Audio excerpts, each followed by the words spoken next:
Hi guys, and welcome to another episode of the dating game with Troy Francis. With myself, Troy Francis, dating coach for over a decade, coached hundreds, if not thousands, of men all over the planet, helping them to achieve better outcomes in their dating lives. Also, helping now to coach many women as well. And what this channel is all about, what this show is all about, is really getting under the bonnet, getting under the hood of the modern dating scene, trying to figure out what the hell's going on out there and how you can just get better results, right? Because if you're watching this and you're a dude and there's not much happening as far as dating is concerned, you want to sort that out. And if you are a woman and you're watching this and, you're looking for that high value dude and it's just kind of not happening, then once again, you need to get that sorted. So here we are. And what we're going to be doing today is basically getting into some real actionable advice. We're not going to be talking about trad cons. We're not going to be talking about the Christ pill. We're not going to be doing any of that kind of more reflective stuff. We're not going to be doing reactions. Instead, we're going to be getting some real proper actionable advice, okay? Because basically that needs to be what this is all that needs to be what this is all about, okay? If you're saving for your first And sorry, I'm just checking something. Well, so any questions, any comments, put them into the chat. I'm just checking up on something now. So yeah, any comments, any questions, put them into the chat. And yeah, we're going to be talking about 4 proven masculine traits that create female desire and attraction. Okay, and what a lot of guys are going to think this is about is they're going to think, right, okay, so you've got to be tall, you got to be good looking, you got to be chiseled, you got to look like Henry Cavill, basically. You got to have 12-pack abs. You got to do this, you got to do that. Now, those things are important, right? I mean, obviously, right? Looks are going to make a difference, okay? We live in a very visual society. Of course, men are incredibly visual creatures, but women as well, they like a good looking dude. So we can't deny that. Obviously, things like social status and, your financial situation, they're going to play into it as well. Height, yeah, that's another thing, although I think that gets overplayed quite a lot online. But the fact of the matter is this: there are plenty of guys who have all of that stuff, okay? We coach guys who are decent looking, who are in shape, who are making money, they've got a good career. They're doing all of the stuff on paper that they're told that they should do. And they're still not getting any action, okay? So what's going on and what is the problem? Why are they not breaking through, okay? And that's what we're going to talk about today, because there are 4 masculine traits that you really, really, really need to consider and get dialed in order to sort this situation out, okay? The fundamentals, yes, of course. You want to make sure that you look as good as possible. So that obviously includes working out. It includes, making sure that you're well dressed, well groomed, all of that good stuff. Yes, obviously do that. Obviously level up as far as, your finances are concerned, etc. Obviously try and live an interesting life so you've got some cool stuff to talk about, etc. Work on your social skills. We're going to be talking about that anyway today. But there are 4 key things that you really, really, really need to get dialed in. And they don't all get talked about enough, or at least they don't get talked about in the context of dating enough. And this is what we're going to be talking about today. There are 4 things. And this is why. So myself and James Tusk, James was actually going to be on the show today. He wasn't able to make it because he's traveling and he's in different time zones and stuff. But we were going to have James on. Maybe we'll get him on next week and we can talk to him about some other aspects of modern dating. But myself and Tusk, obviously, we've worked together. If you guys know me from the other, work I've done on his channel or my other channel, you'll know that we've worked together for quite a long time. We have a very similar mindset as far as this dating stuff's concerned. We've traveled together, etc., etc. And we've really been racking our brains to try to figure out, okay, so what are the missing pieces here? Because often what will happen, right, is we'll get guys who come to us for training, and on the surface they're like, yeah, listen, I want to have a better dating life. I want to meet more girls. I want to meet some girls if they're not getting any action, and they're like, I want to get better at this stuff. I want to get this part of my life sorted. Sorry, I'm just going to send a quick message to someone.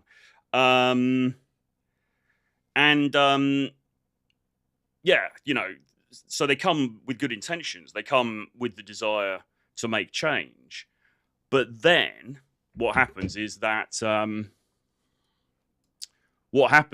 they, we try then to get them to take action. So we say, okay, right, so you want to do this, you want to do that, and they don't take action, or if they do, they'll pay sort of lip service to what we ask them to do. They'll do the kind of bare minimum, or they'll turn up to, if it's a course, they'll turn up to our classes, they'll listen to the webinars, they'll watch all the videos, all that kind of stuff. But when it actually comes to, okay, you going out there and actually talking to real life women and actually, doing something that might move the dial in real life, there's always some excuse that comes up. The dog ate my homework. I didn't have time. I'm going through a difficult time at the moment. I blah, blah, blah, blah, blah. There's always an excuse.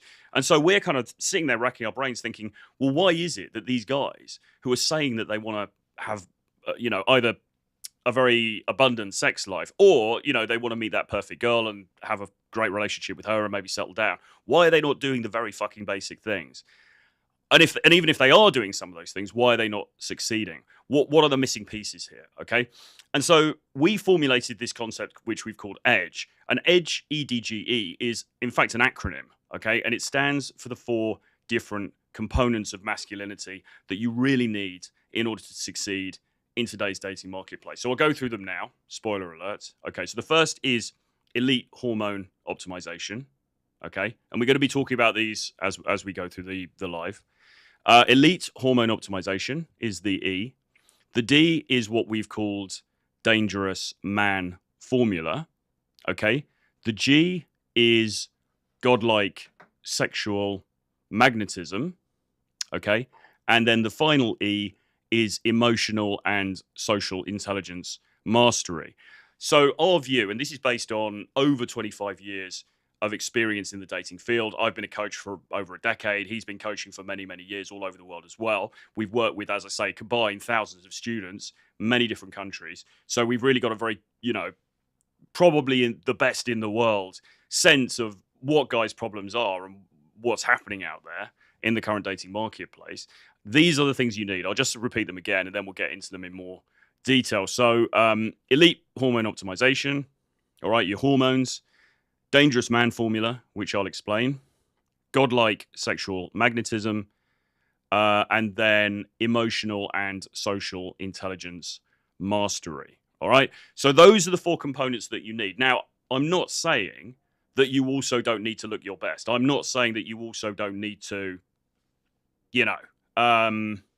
make an effort as far as your appearance is concerned, as far as your bloody personal hygiene is concerned. You've got to fucking, you want to be ticking as many boxes as you can. But this stuff is often ignored. And the problem is that guys will come to dating programs. It'll be like, all right, so, so I learn these lines and then I say this to her and then, I text her and then and they think it's this kind of like, right, well, I've got the muscles. I've got some money. I've got a decent job. I've got a car. And I've done these, I've said these lines that I've seen on YouTube. So what's the problem? Why do I not have a beautiful girlfriend sitting at home for me? And what they don't realize is that fundamentally, even with those building blocks, they are not sufficiently attractive. Okay. So now let's get into this. And I want to talk about each of these things in turn. So the first thing is, and I've got some sort of articles to show you to bring this stuff to life. The first thing is what I've called elite, or what we've called rather, elite hormonal optimization, which is what you need to do. Now, the fact of the matter is this. Testosterone levels have declined significantly over the past 2 decades, okay? So this article, this is from a site called Helio, but this has been reported all over the place. We're going to look at another site in a moment. It says here, this was originally published in 2007, right? And it's been republished since. So this has been a problem for a long time. It says here, during the past 2 decades, testosterone levels in American men have rapidly declined. Sorry, I just need to send a quick message.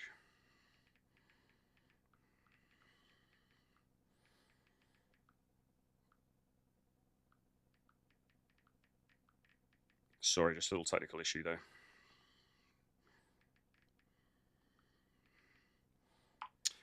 Yeah, so this is saying that I'll get in the way of that rather large looking gentleman in the picture. Yeah, so look, the information comes from long-term prospective study that has evaluated changes in serum testosterone on a population-wide basis. Okay, so again, this is going back a bit, but it just shows you that this has been a problem for some time. The study was published in the Journal of Clinical I can never pronounce this, Endocrinology and Metabolism. The interesting thing we discovered was that on average, when we measured the testosterone in the blood of a 60-year-old in 1989, it was higher than that of a different 60-year-old measured in 1995, said Thomas Travison, who's a PhD of the New England Research Institute from Watertown, Massachusetts. We observed the same phenomenon over a wide range of ages. So, and then later it goes, although testosterone loss is common as men age, it is often associated with diabetes, abdominal obesity, sexual dysfunction, depression, and other adverse conditions. Okay, fine. But now what we're seeing, and I'll show you this as we go forward, what we're now seeing is that even in much younger guys, there is this problem with reduced testosterone, okay? So, as I say, I'm going to show you another article in a second, and we'll go into this in some more detail. But why is this a problem? Well, as I said, one of the huge issues that we've had when we've been coaching men and trying to actually get them, because look, I mean, fundamentally, right, if you want to meet women, what have you got to do? You've got to go out and talk to women. You're either going to do that or you're going to be on the dating sites, which is, fine. Be on the dating apps, that's great. Problem with the dating apps, of course, is that they don't work very well for a large majority of men because women are just not swiping on the majority of men. So putting the dating apps to one side, if you want to improve your odds, and I would advise this anyway, even if you are on all the dating apps, I would still advise that you get out there and you learn how to interact with people in real life. Okay? As I say, when we're trying to get dudes to do that, what we find is they just don't do it. They just, or they'll make excuses and they don't do it. So we were thinking, so what is it then? And then, we're seeing all these reports about the problem with testosterone in the West. And this is something that's been, talked about a lot on in the manosphere and so on. And we sort of thought, well, maybe there's a correlation with that. Maybe there's a correlation with that. If testosterone is falling, because you've got to have the juice, right, in order to want to actually go out there and make something happen. You've got to have you've got to have that internal fire to actually want to go and do the things that you need to do, right? And if you're already starting from a hormonally, disadvantaged baseline, it's very hard to get yourself into that kind of that mode of like, fuck, I got to go out there and I'm really gonna push this. I'm really gonna make something happen. Okay. We got the chat up now. Marriage causes divorce. No philosophical musings today. Well, we might have a few. Let's see how it goes. He's got a list of things that he thinks, I think, are the masculine traits. Be emotionally available, learn horoscopes, confidence, communication, don't be on the spectrum. Okay, fine. And then Rowan says, what if you don't want to take TRT or test because you are too young? Normal supplements without SARMs are proven not to increase testosterone much and already have good sleep, exercise. All right, well, that's a very specific question. And look, I mean, what I need to say really is, look, I'm not an expert in this stuff. I do work with a dude called Dr. Dave Lee. We might get him on the show at some point. He's a really cool guy. He's a world-leading expert in hormones and hormonal, optimization for men. And he's somebody who really, really fucking understands this stuff on a very granular level. Okay. So I would always defer to an expert with this stuff. And I think that if this is something, however old you are, whether you're young, you're middle-aged, or you're old, this is something that really you need to get the bloods checked. Okay. And then you need to go to an expert with the results and get their feedback on what they think's going on. But, this article here is from a company called Medichecks. Now, I've used this company myself several times to get my blood work done, to get my blood test done. And what I normally do, and this is the advice of Dave, was I would normally get like a full panel blood test done. So I'm looking at everything. I'm not just looking at testosterone. It's not just, right, what's my testosterone level? I'm looking at, there's all of these different things that you could look at including things like thyroid. There's something called the sex hormone binding agent, which we discovered, we didn't know this, but we discovered can actually suppress testosterone. This was an issue that James had. So although his testosterone level, his free testosterone level was high, or it was decent, but what we didn't know was that his sex hormone binding agent level was also high, and that was suppressing the effect of his testosterone. Okay, so effectively, he was operating in a low test manner, although on paper it would look like he was high testosterone. So it's little things like that. You know, I had no idea about any of this, and nor did he, before we started working with Dave. So it's not as simple as just, you know, going to your NHS doctor or going to your local GP and asking for a testosterone test and then going, okay, yeah, it's fine, no worries, on to the next thing, right? There's probably more going on, which is why it's good to get like a really in-depth analysis of all the hormones. But anyway, with that being said, let's look at this article. So what this is basically saying, for decades, testosterone levels have been declining. Your granddad may not have been quite as swift with Excel, but he probably one-upped you where T levels are concerned. So it's normal for testosterone levels to decline as you get older, but for some reason, there's been a population level drop with each generation, at least since the 70s, okay? Which is when I kind of came into the game. This means on average, Gen Zers and millennials have significantly lower testosterone levels compared to their predecessors. But what is it? Why is this happening? Okay. Obviously, I'm not going to read all of this, but let's have a quick look through and see what they're saying. So he says here, the average testosterone levels in men are declining by about 1% every year. All right. A large-scale study of Israeli men has shown how, on average, testosterone levels have dropped between 2006 and 2019 by over 10% across almost every age category. I mean, that's incredible, isn't it? 10% over every age category, right? You know, nuts. I mean, this is a big thing that's happening. Now, obviously, people are going to have theories as to why. But we can't know for certain that 60-year-old millennials and Gen Zers will have lower testosterone levels when they are 60 years old, but it's looking very likely. What's concerning is that testosterone levels aren't the only problem. Sperm counts are also dropping. Okay, well, that's another issue.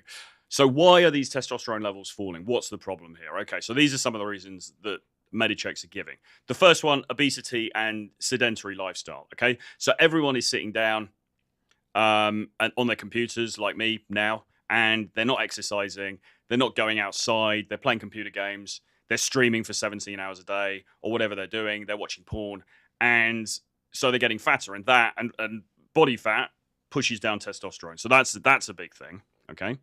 And this is obviously, you know, 101 manosphere advice, 101 red pill advice, right? Go to the gym, start lifting, okay? And, you know, you can see why. This makes a lot of sense, doesn't it?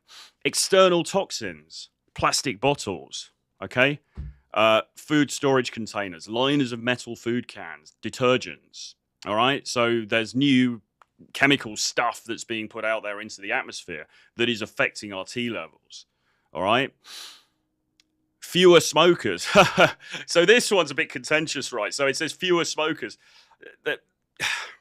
Smoking's a weird one, isn't it, right? I mean, I don't know if you guys remember a couple of years ago, Tate famously was talking about smoking cigars, and he was saying, yeah, it raises your testosterone. And, you know, there were naysayers and people going, that's nonsense, what's he on about, etc.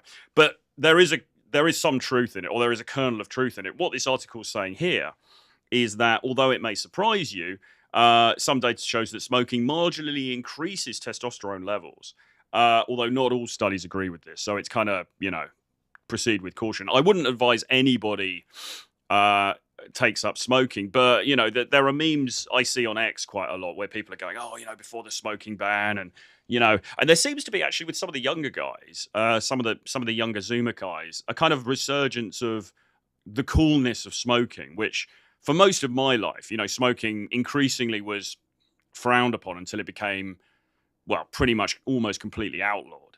But it seems like now you've got a bunch of younger dudes who, you know, smoking is actually seen as being quite cool again. Now, I've got a full confession here. I actually fell back into the smoking habit for a bit last year. Okay, I actually fell back into smoking. I mean, why the hell I did it, I don't know. I hadn't smoked for probably 15 years, like probably longer. Okay, I used to smoke when I was a lot younger. I was up to like 20 a day, sometimes even up to 40 a day, depending on, you know, if I was out late at night, going clubbing, whatever. And then I gave up and I didn't smoke for like, as I say, 15, 20 years. And then suddenly last year, well, I'll tell you what happened. So basically what happened was when we were in Russia and we were going to shisha bars, I was going on dates to shisha bars with different girls and things because shisha was really big over there. So I kind of got back into the shisha thing. And then from shisha, you know, then you kind of get into cigars because it's like, okay, you know, I'm going to meet Sterling Cooper. I'm going to meet Tristan Tate. Let's go and have a cigar. It's quite cool, blah, blah, blah. So you get into that whole thing. And then the path then to, well, why not just buy 20 Marlboro is, you know, open to you, right?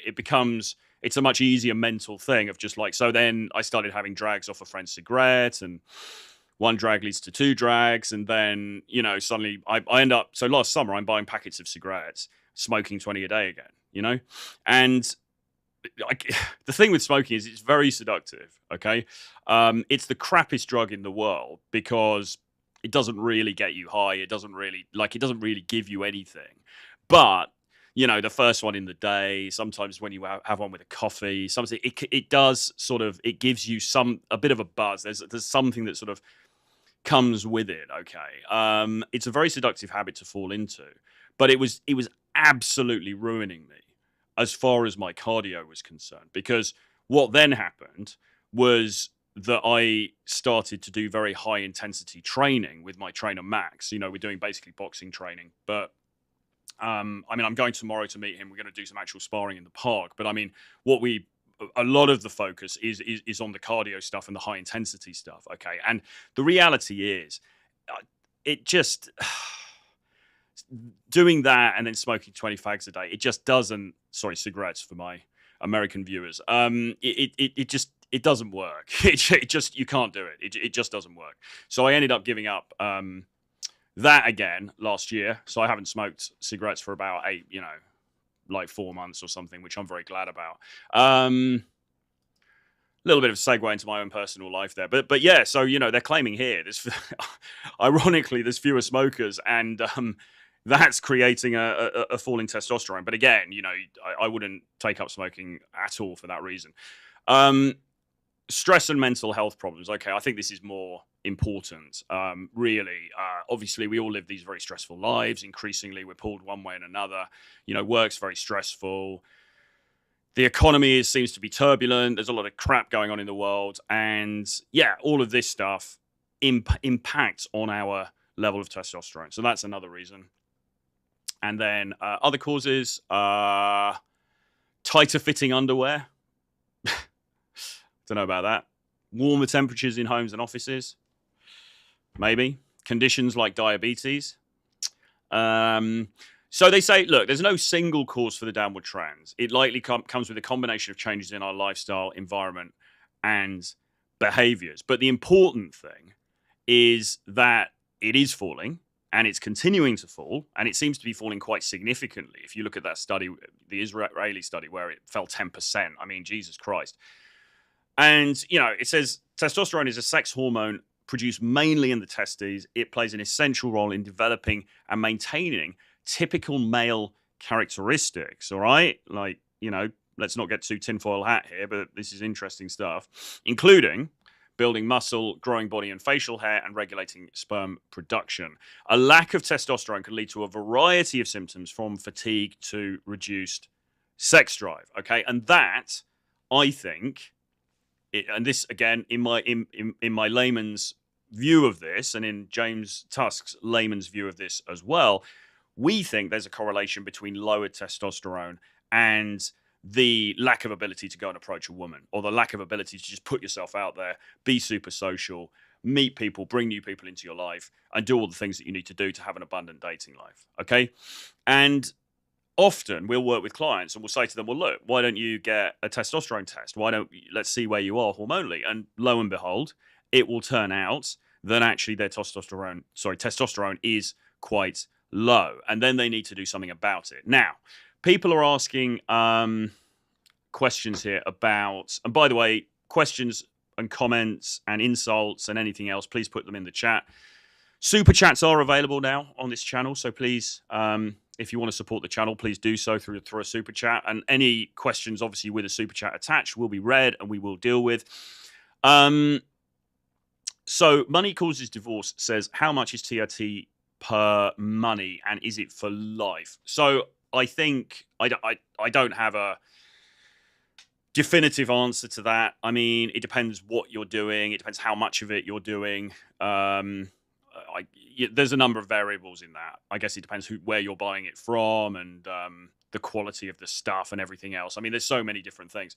I would say if you're doing a light replacement therapy regime, okay, so we're not talking about doing anything nuts. We're not talking about doing anything crazy like becoming a bodybuilder and, you know, shooting loads of hardcore anabolics or anything like that. If we're talking about just testosterone replacement, obviously there is a cost. There is a cost to it, depending on how much you're doing. Obviously, the more of it that you are prescribed, because you need to go to somebody who knows what they're talking about and tells you how much you should be taking, because you don't want to be taking too much. You don't want to be taking too little, okay? Obviously, the more that you're taking, the more you're going to get through, the more expensive it's going to be. But I would say if you're just looking at TRT on its own, it's not hugely expensive.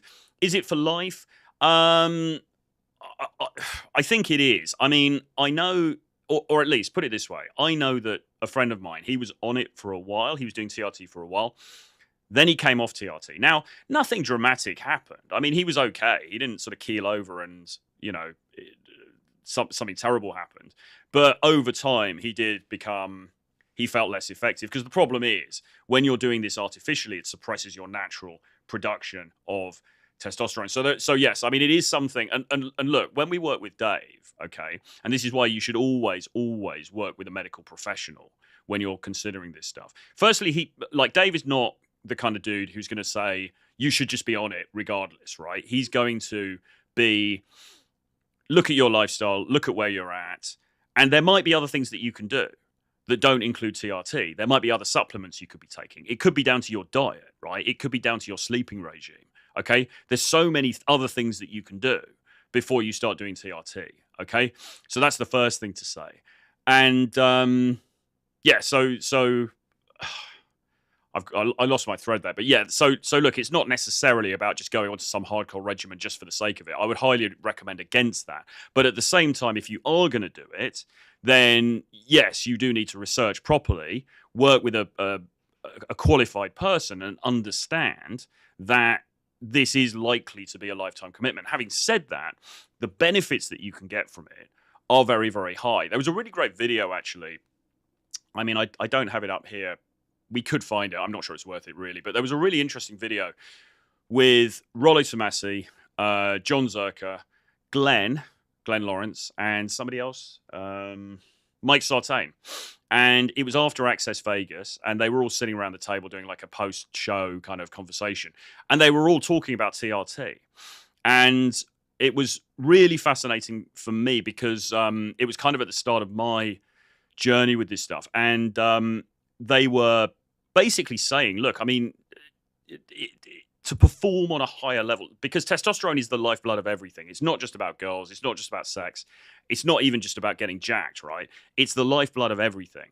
And if you can optimize that, it's going to create improvements through all areas of your life, okay? So on the one hand, you might think, well, have I got to be on this for life? Is this going to, you know, what a commitment? But on the other hand, you might think about, well, what is the opportunity cost of my testosterone just slowly declining over the ages and until I become, you know, I become this withered old man, I suppose, who doesn't have any drive to go out there and do anything. Anyway, look, as I say, proceed with caution, speak to a medical expert, get this stuff checked out. If you're in the UK, I would recommend MediChecks.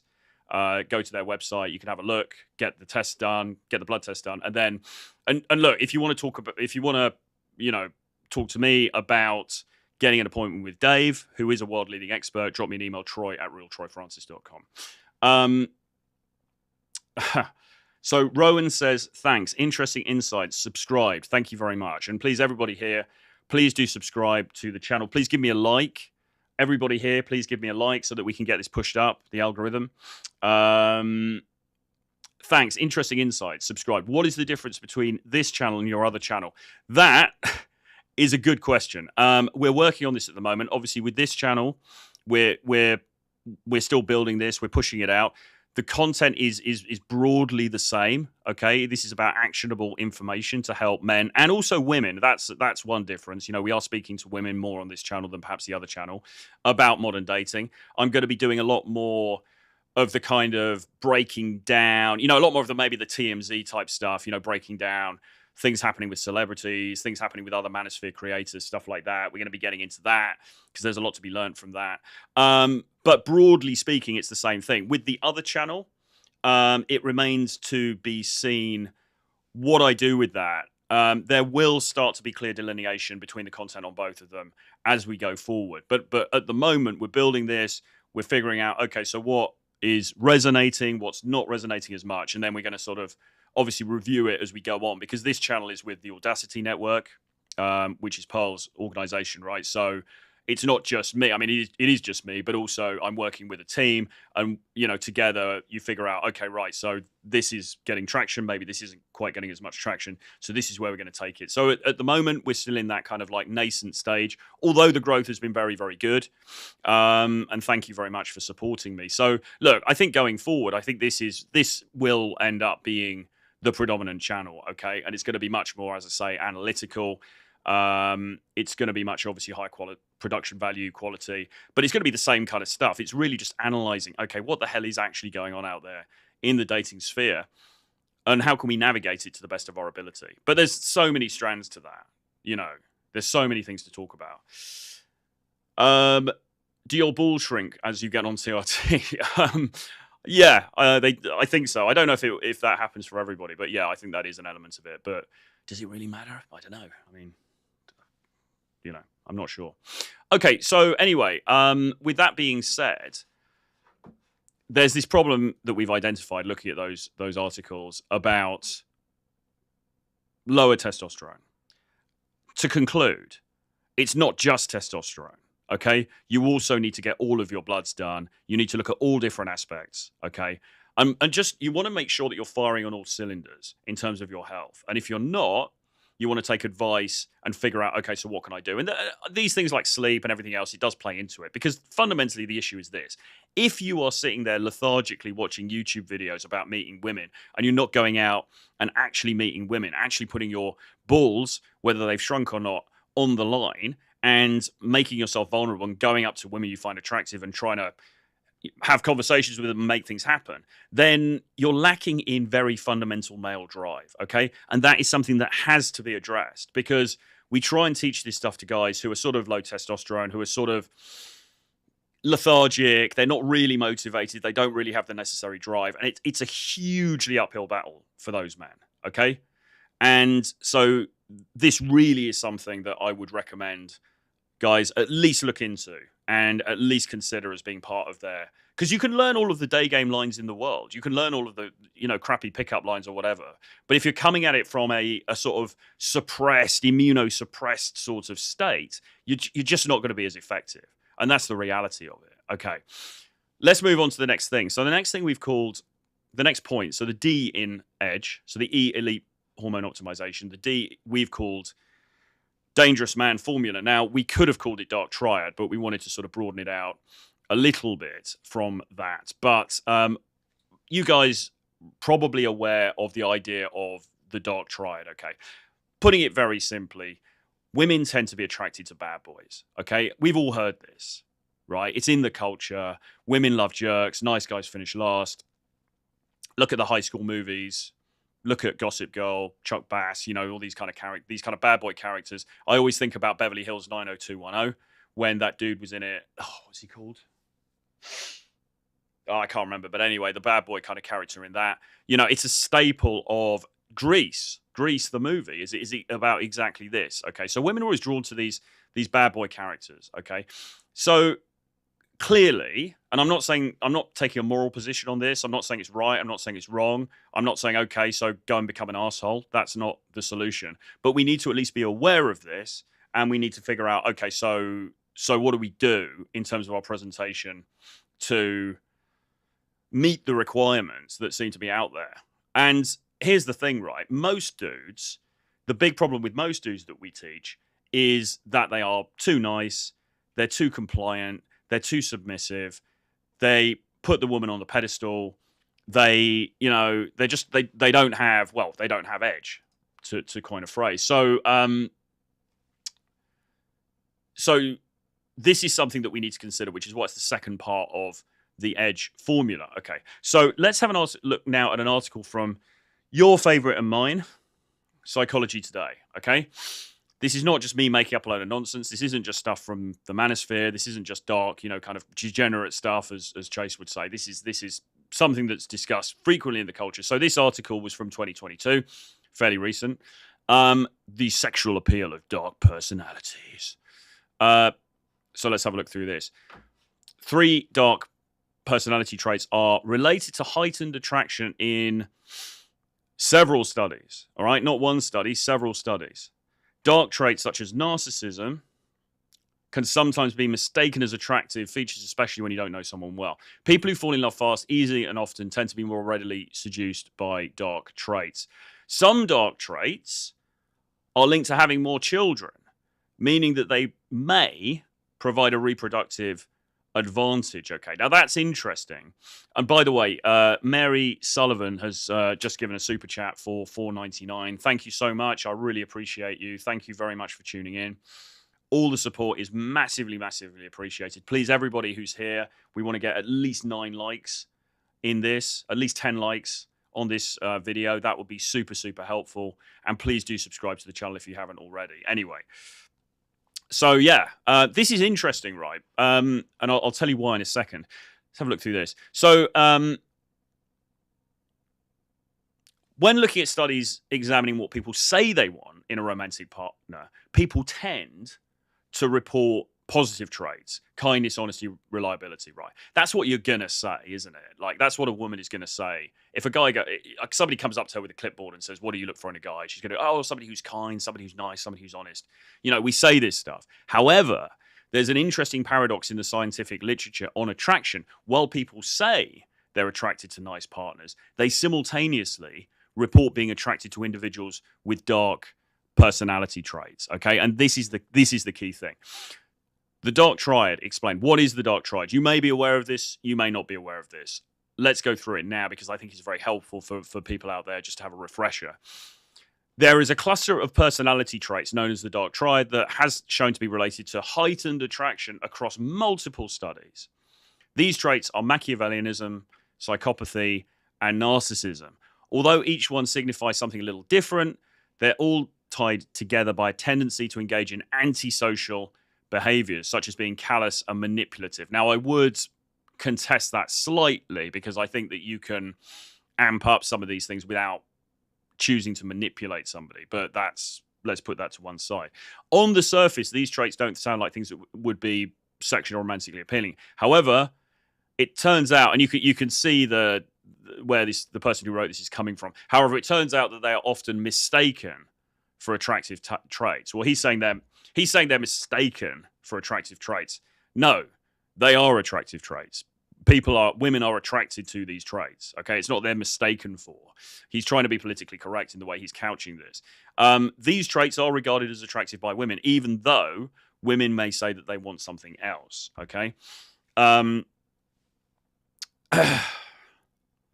Why is this? Men high in dark triad traits are seen as more attractive. In one study, a group of college women was asked to rate the attractiveness of profiles of men who varied in their levels of dark triad traits. The physical characteristics of the men were held constant. Okay, so we're not talking about like Chads versus not Chads. The physical level was constant.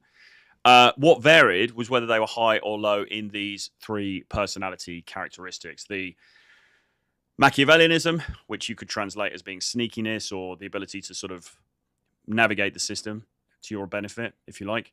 Psychopathy, which you could very crudely describe as being lowered empathy, okay? Lowered empathy and more putting oneself first, I suppose. And then narcissism, which is obviously thinking you're God's gift, high inflated regard for oneself, whether physically or in other ways.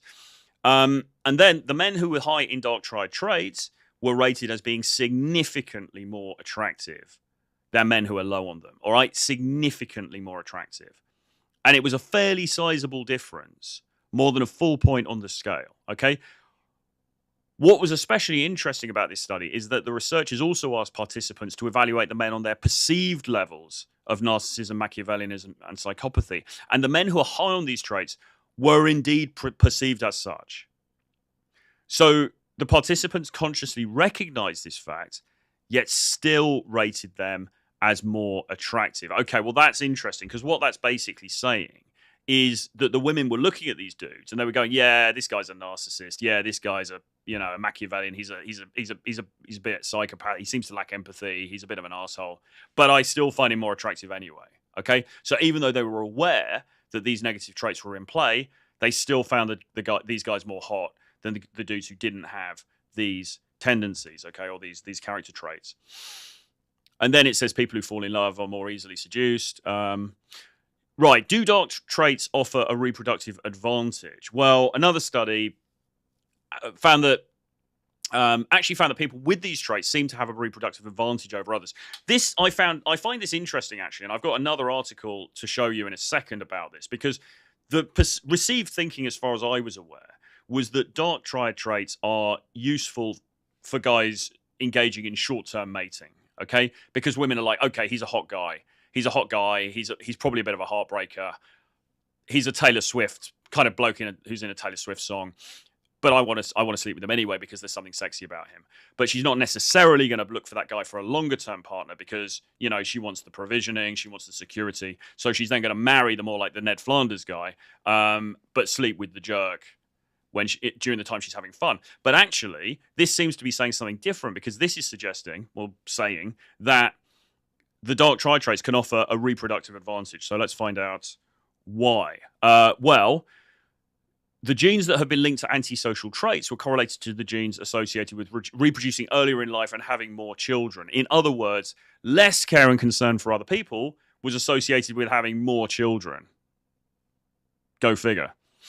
Why is that? Psychopathy is linked to living a fast life. These individuals tend to take more risks and act more impulsively. And remember, we will always talk about, when I write tweets, or we talk about like what makes a dude attractive, taking risks, okay, being impulsive, being somewhat unpredictable, right? These things are fucking important. And a lot of guys, sorry to say it, a lot of guys are too on the Ned Flanders side of the scale, okay? They're safe, they're predictable, they're boring, they don't have they don't have anything about them that's going to make them exciting. They're not setting women's worlds on fire, okay? The women might think, yeah, he's all right looking, and yeah, he's got a nice job, and blah, blah, blah.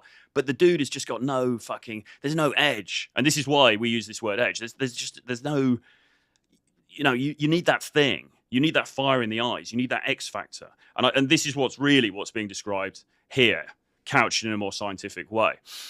So they live a fast life. When you combine the fact that dark personalities are often seen as attractive, at least initially, with higher levels of risk-taking and impulsive behavior, you end up with a situation in which these traits have the opportunity to survive, but also to thrive in the population, okay? So the genes that predispose people to these traits have the potential to get passed on in greater numbers. Evolution is a tricky thing in that it doesn't care about morality, justice, or political correctness. Naughty evolution. It operates independently of our social values. The traits that facilitate attraction and reproduction are the traits most likely to be passed on, regardless of whether we value those traits or not, okay?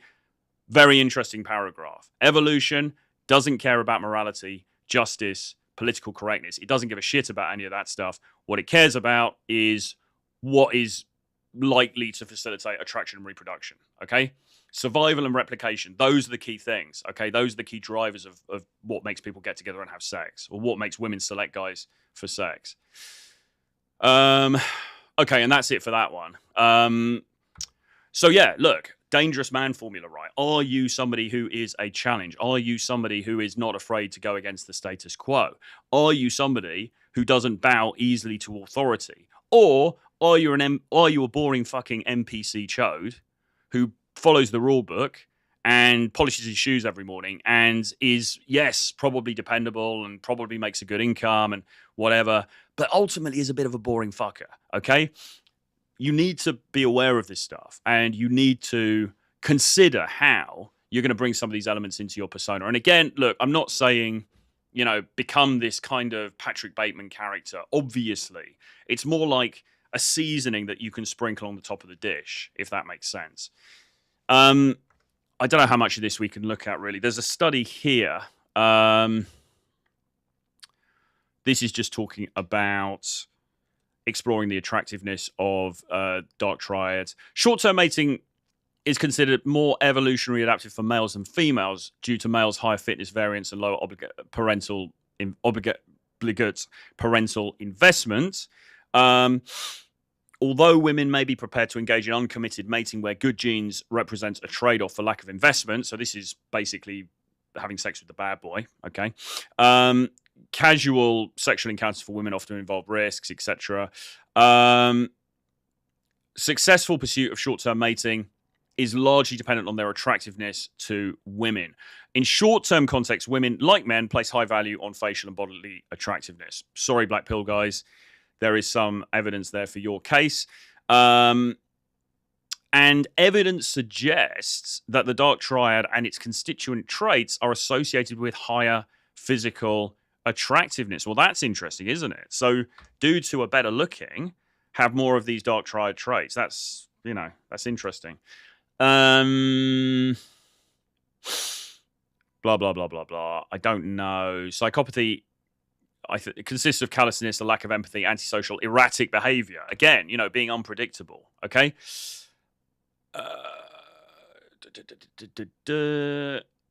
All right. There's just so much stuff here. But I think another one that was interesting was this.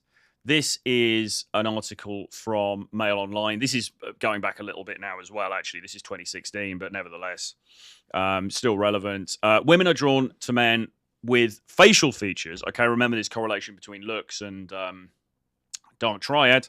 With facial features showing dark triad traits. Masculine and dominant traits may suggest men will make a good father. Women with preference for narcissistic men's faces had more children. Women really are drawn to men with dark, brooding looks.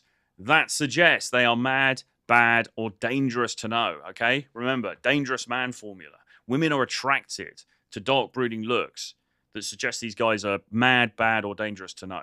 From the moody Heathcliff in Wuthering Heights to dangerous James Bond. We always talk about Daniel Craig as James Bond, by the way, when we're talking about this stuff.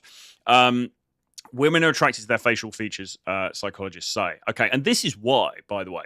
So a lot of the time, guys will say, all right, so should I smile in my dating app photos? And there is some evidence, PhotoFeeler, if you guys are aware of that site, PhotoFeeler, that you can put your photographs up there and it will get judged by a anonymous panel and they'll say whether you look good or not.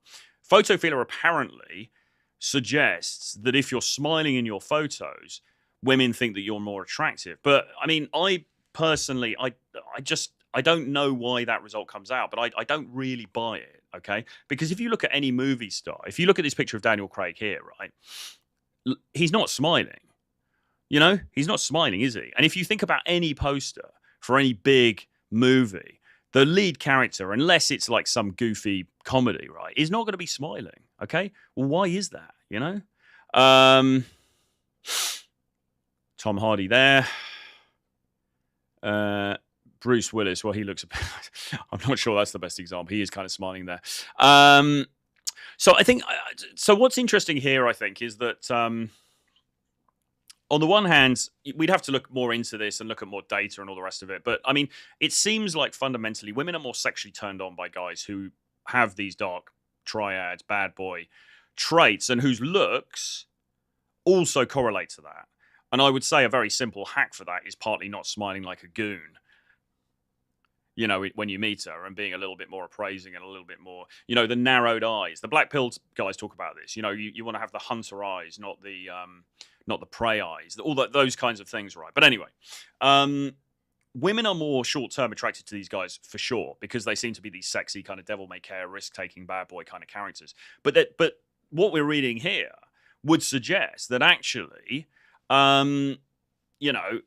these guys also can end up in longer term relationships with women as well and end up having families with them. And I think from my layman's perspective, I think a reason for that is because if you become intimate with a woman and, you know, at first she may regard you as being, all right, he's like, he's a guy I'm just going to have sex with. He's like a fun guy. He's kind of that bad boy, whatever, devil may care. I'm nothing serious here, but he's good for some short-term fun, okay? It is far easier to convert that into becoming her boyfriend than it is to sort of go on 15 dates with her and audition for the role of boyfriend, okay? So I think what often happens here is that women are initially attracted to the bad boy, okay, the jerk. She might not initially think, well, I'm going to settle down with this guy and have kids with him or whatever. But then what happens is, you know, they start becoming intimate and she kind of gets feels for him. And if the guy also has this other softer side, not softer side, but, you know, this kind of warmer side to him, you know, the psychopathy isn't turned up to 10. He's also got this empathetic side that he slowly is able to show as time goes on. It's a very attractive mix, okay, for women.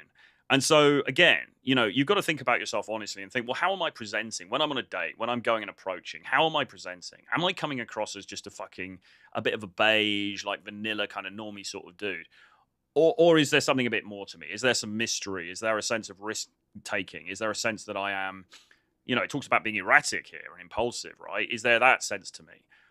And if there isn't, you need to think carefully about, okay, so these things clearly appear to be attractive. So how can I bring a little bit more of that out in my existing personality? Okay. Let's have a look at the comments. Girls just want to have fun, of course. Yeah, absolutely. Women, women need toxicity, drama, and chaos to feel loved and alive. Indeed. Dark triads, males are more successful in life. Success is attractive. And then he talks about in James Bond, Roger Moore versus Daniel Craig. You're right. Marriage causes divorce. There is evidence to suggest that dark triad men are actually, it's not just about dating. It's not just about sex. They're also more successful in career terms as well. Because, I mean, these are people, probably A-type personalities or whatever, right? These are people who are going to go out there and they're going to fucking get things done, okay? And they're not going to let others stand in their way, right? They are, you know, we talk about psychopathy, right? So at the very least, they lack empathy, okay? They are not really bothered about what other people think about them. They're just going to go and fucking do what needs to be done anyway.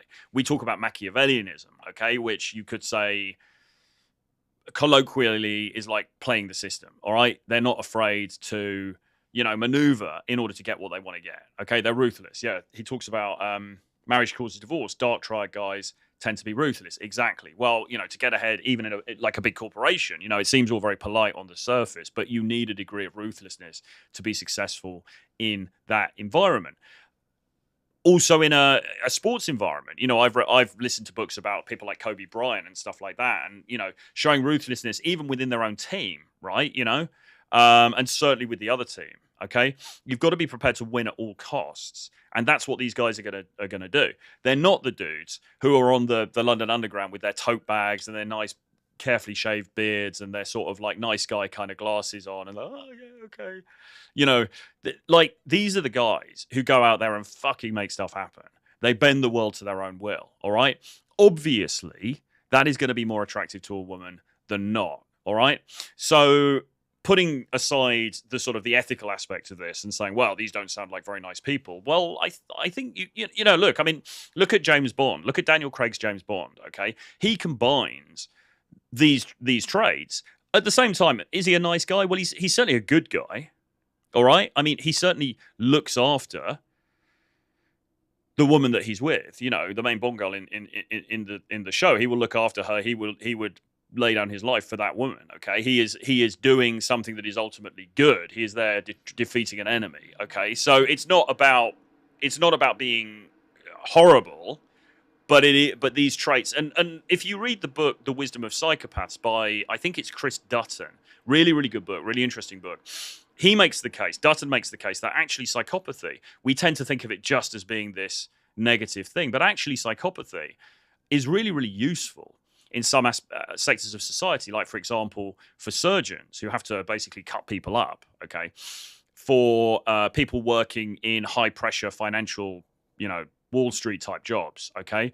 The ability to be calm and not allow things to affect, under pressure and operate under pressure. People in the army, people in the military, all right? A degree of psychopathy can be really, really actually beneficial to society. These people are necessary, okay? So it's not all bad. We just all immediately will default to, oh, the serial killer or whatever. But, there are a lot of people with these traits and they're operating perfectly fine in society. But they tend to be the guys who are more successful because they cut through all the bullshit. Sourdough avocado for breakfast and soy coffee equals nice guy. I don't know, man. I quite like a bit of avocado toast, but not the toast because I'm meant to be off carbs now. All right, like I was talking to King, one of the dudes here yesterday, because basically, right, I'm kind of off carbs. I do porridge in the morning so that I've got a little bit of carbs, and then after that, I'm basically doing keto. I did have a sandwich today, but that's that was an anomaly. But I do like a bit of avocado, I have to say. Soy latte, no, not so much. I don't like that. All right, so what is the next part of this? So the next thing that we need to talk about, the next of these four components. So we've had E, elite hormone optimization. We've had D, dangerous man formula. And then number 3 is godlike sexual magnetism. Godlike sexual magnetism. Okay. Now, this is important because basically, women want... How is that? I'm going to find some stuff to show you. Basically, women want to meet... I'm just trying to bring something up here. Guys who are comfortable being sexual, okay? And they're comfortable with their sexuality. Why is that? Well, firstly, because... I can't get into this. I'm not a robot. No, I'm not a robot. No. Jesus. Why is that not working?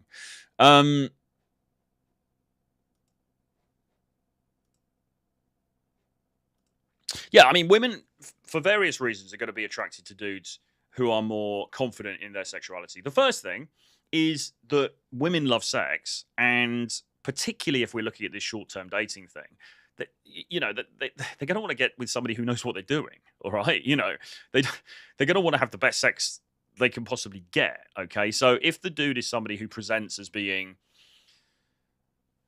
He's been around the block a few times. He knows what he's doing. He's very comfortable in his sexuality. He's not ashamed. He's not trying to hide his sexuality. He's not trying to sort of pretend to be her best friend or any of that. Then that guy is automatically going to be more attractive, particularly in a short-term kind of a setup, right? Like, no question, okay? And the second thing is, women, and Paul often talks about this, women are attracted to men who are already sexually experienced, okay? And if you present as being somebody who doesn't know what the hell they're doing as far as sex is concerned, it would suggest that you haven't had many partners, which would suggest that you haven't been selected sexually by many women, which would suggest that you are of lower value, okay? So that's a turn off as well. But also as well, fundamentally, it's your job as the guy to make it happen for the most part. You're going to be on the dates. There are occasions, obviously, where women are, they very forward and they push forward with things. But for the most part, your job as the guy is to move things in that intimate direction, okay? And if you don't do that, there's a chance that you're just going to lose the girl because she's going to think you weren't interested, or you're a bit of a weakling and you were too afraid to escalate with her or whatever, okay? And guys who are confident in this area of their life, they're going to be much more comfortable with doing that, all right? And one of the things that we identified, again, this is working with James, is that there's a lot of the guys that we work with, they tend to be, even if they are approaching, even if they are being social, they're going up and talking to women, okay? What they are not doing is flirting. All right, what they're not doing is expressing themselves as sexual beings. What they're not doing, and Tom Torero used to talk about this, is being man to woman, okay? You understand the idea, like man to woman, masculine, feminine polarity. It's like, no, I'm here because I find you attractive. That's the basis of this. I'm a man, you're a woman. obviously I'm here because I think you're attractive, and you're kind of flirting, you're bringing that sexual undertone into things. A lot of guys just don't do that, okay? Probably because either they are afraid to do it because they're afraid of the rejection, but also in many cases because they're carrying around what you might call sexual shame. Some things happen to them in the past. Maybe it's in their upbringing or their relationship with their parents or early girlfriends or whatever it is, whereby they are very ashamed around the area of sex. Actually, religion actually also plays into this as well. And so they're very reticent to be sexual. Now, again, this is all very nuanced stuff. I'm not talking about being crude. I'm not talking about doing outrageous things or anything like that. But you've got to have that twinkle in your eye, okay? You've got to present as that guy who, this isn't my first rodeo. I know what I'm doing here, okay?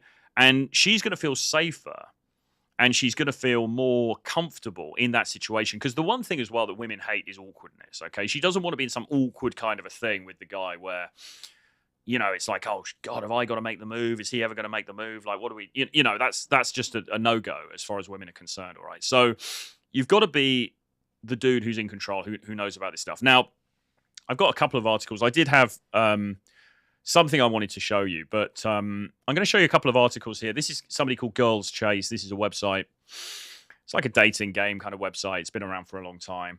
They have some quite good articles on here. We don't need to look at loads of this stuff, but basically,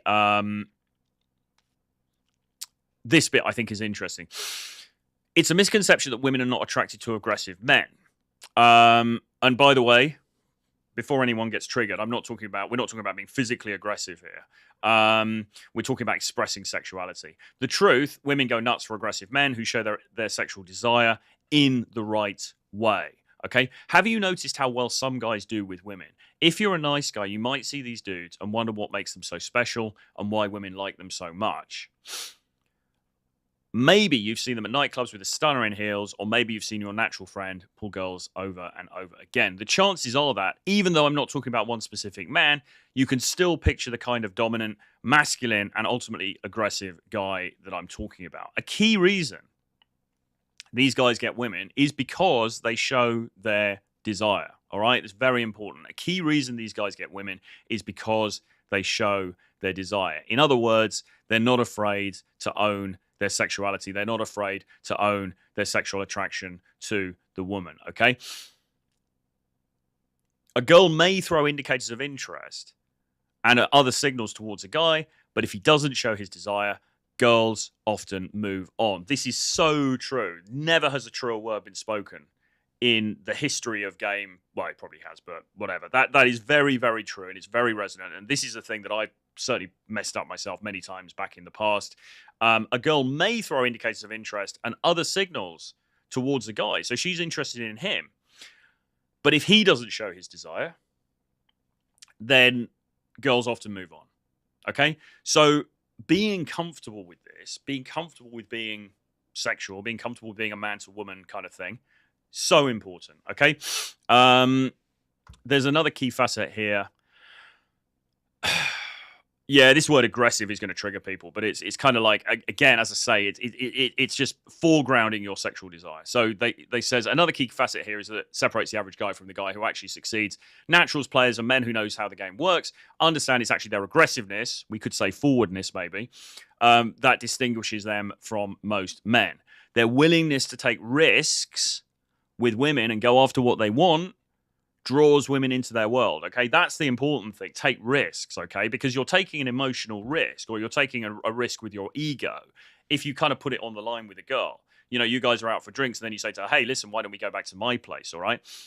Or even before that, you meet the girl you're talking to her, and you say, hey, listen, you seem cool, let's exchange phone numbers. A lot of guys don't even want to do that. I used to not want to do that. I was resistant to that because if she says no, then you're like, oh God, I've been rejected, and it feels bad, and you've got to deal with those negative feelings. But the point is, as it says here, it is those guys who take those risks who are ultimately rewarded in the dating process. Okay?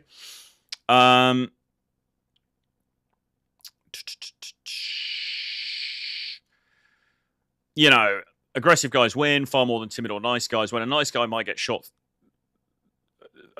shot thrown his way once a month, the aggressive guy creates opportunities for women all over the place. Absolutely. You've got to create your own opportunities. Um, why desire works, all right? So why should a man express his desire? Biological and social goals are very different between the sexes. Where men function on a physical realm and are attracted to beauty, women function on mental and emotional states and are attracted to powerful, dominant men. Women crave attention from powerful, sexy men, and a male desire supplies them with a range of emotional gratification. By the way, any questions, any comments on this, please put them into the chat. If you are resonating with this, please let me know. Please also give me a like and subscribe to the channel. Women want attention. Being desired is a female fantasy. A man who shows strong desire, you're making the fantasy come to life. Women want to feel wanted. Manly men, and this is, I think, important, aren't afraid to show desire.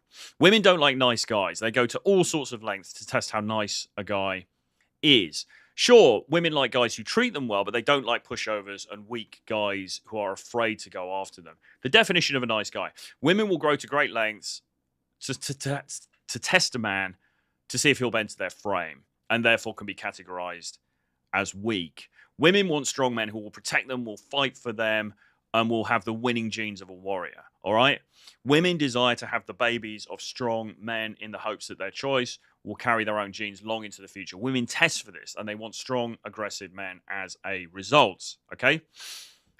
Imagine a warrior. Is he a strong, masculine, aggressive guy? Do you think he is a caring, nice guy who is afraid to show his desire for women? Of course not. All right? Of course not. So if you are acting as though you are afraid to, to even move things forward with her, then how can she trust you on the other bigger battlefields of life? Okay? If you're intimidated by her and you can't even ask her to come back to your place to share a bottle of wine, for example, then it shows that you're a bit of a puss, and that's going to be a turn-off. Okay? So you've got to get into this mode of being prepared to own your sexual desire. And again, it's not like being all over her. It's not being a simp. It's not, but it has to be present in the interaction, in the chemistry between the two of you. Men go after what they want. All right. So, again, right. The guy who is masculine, who is alpha and all these kinds of things, he goes for what he wants. Okay. And he doesn't make any secret of it, and he doesn't try to hide it. Okay. And then it says, right, women respond to desire with tests. Okay. So she's going to test you, and that's fine. The key thing really is to learn how to pass those tests. But I think that explains it really, really well. So let's have a look. Now, there's another article that they did here. Let's have a quick look at this about sexual confidence, because this is what I'm encouraging you to do to achieve sexual confidence. Okay. He says here, the writer says, I wanted to discuss an important form of confidence that's rarely mentioned, but it's a key factor to your success with women. We're talking about sexual confidence, right? Which is exactly the point I'm making. Okay. Sexual confidence is all about knowing that you can deliver in bed. Okay. It's as simple as that. Whenever women end up with you, they know that they're going to have an amazing sexual experience knowing that you are good in bed. Okay. So there's a very base, crude sort of element to this, which is women want to have good sexual experiences. Okay. You want to present as that guy who's going to be able to deliver that.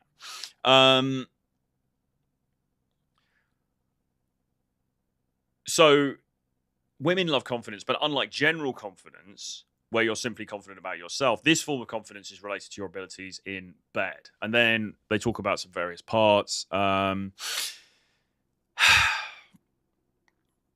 Everybody wants to be sexual prizing. Sexual prizing is a concept that's based on women feeling attracted to you as a result of perceiving you as a good lover. This means that whenever you manage to communicate, either directly or indirectly to a woman, that you are good in bed, women will become sexually attracted to you, very sexually attracted. Everybody wants to be sexually pleased, especially women who unfortunately don't orgasm as easily as men do.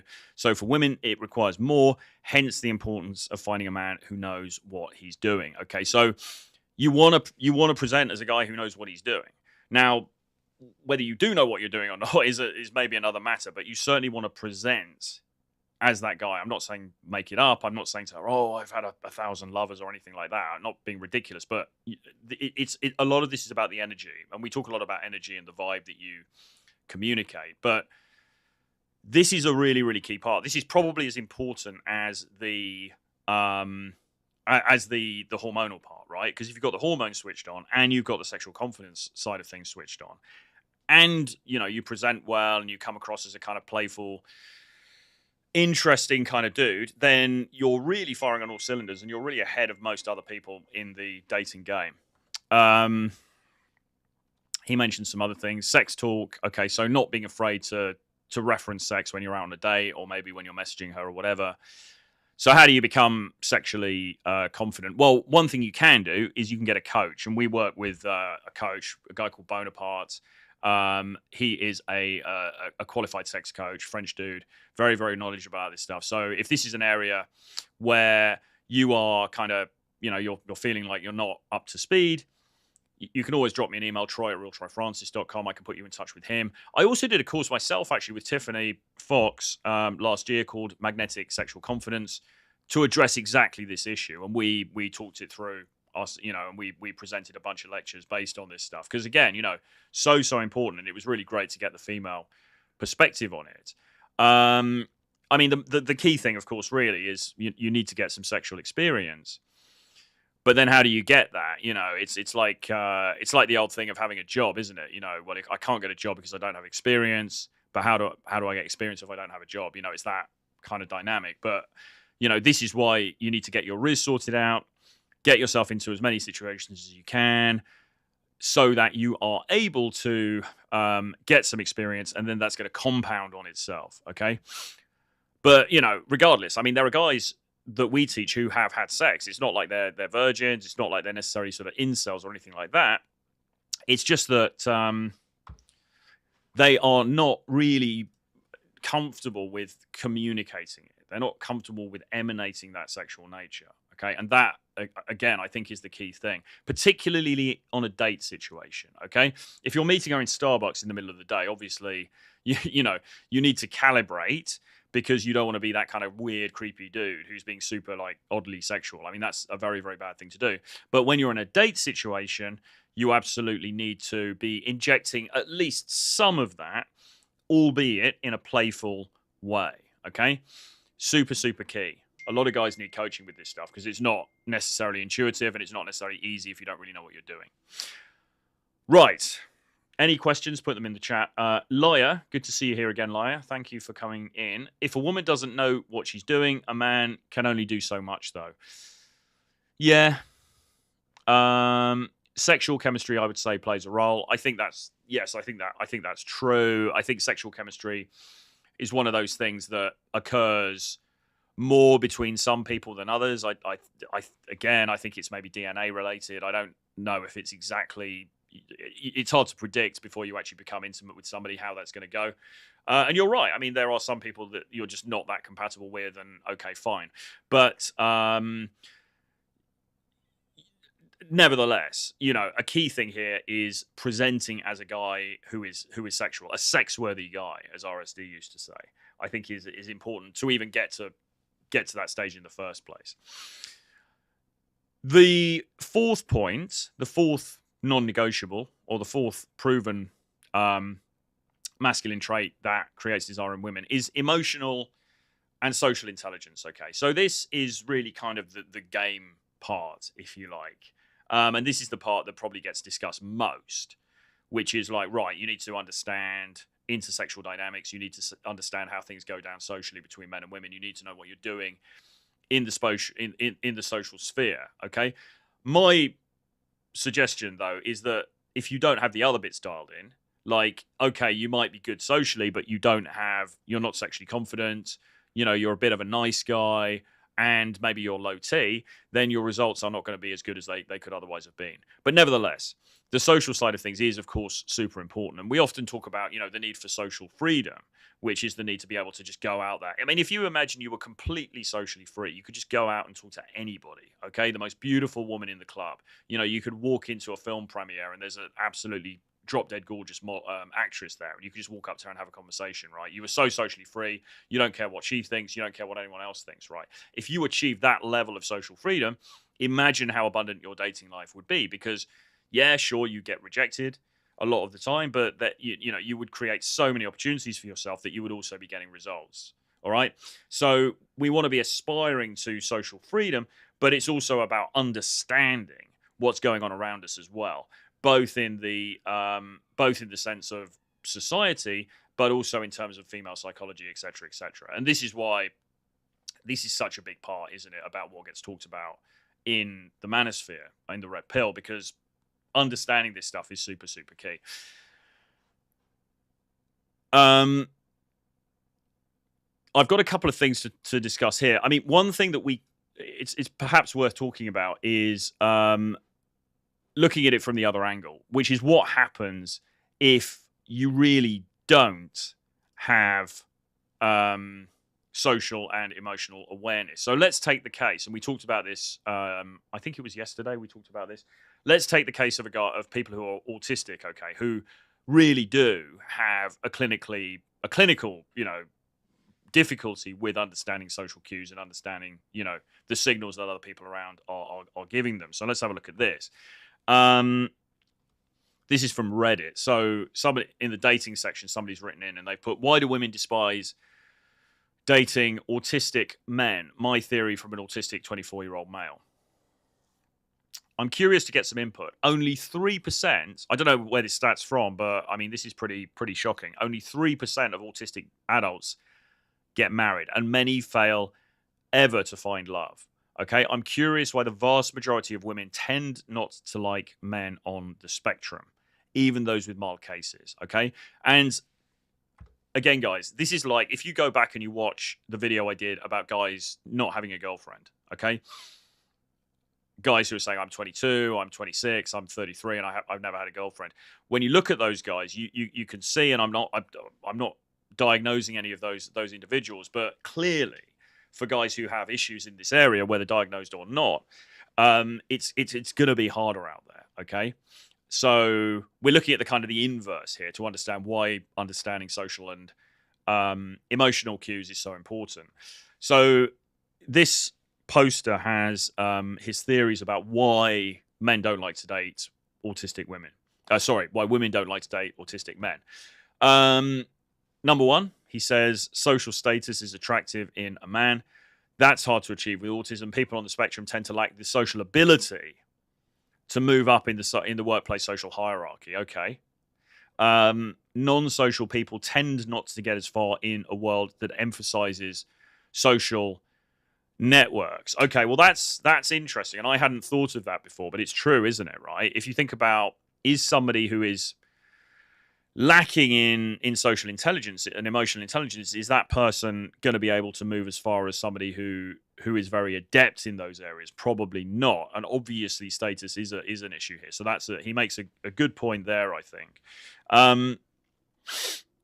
Lack of ability to recognize social cues. This can lead to awkward dates and frustration amongst us autistic men. Like it or not, social ability comes above everything else for women. Okay? Read it again. Like it or not, social ability comes above everything else for women, except maybe looks. Okay? It's easy for women to get turned off by a man who is incapable of taking a hint or reading some other non-verbal cue. All right? Really, really interesting comment. And I think he's right. Women hate being in awkward situations. Okay? And again, she wants to meet a dude. I mean, there's various things. She wants to meet a dude who knows what he's doing, socially as well as sexually. And she wants to meet a dude who can lead. And she desperately, desperately wants to avoid awkward situations. And in the case of the kind of person being described here, those things are a real risk, okay?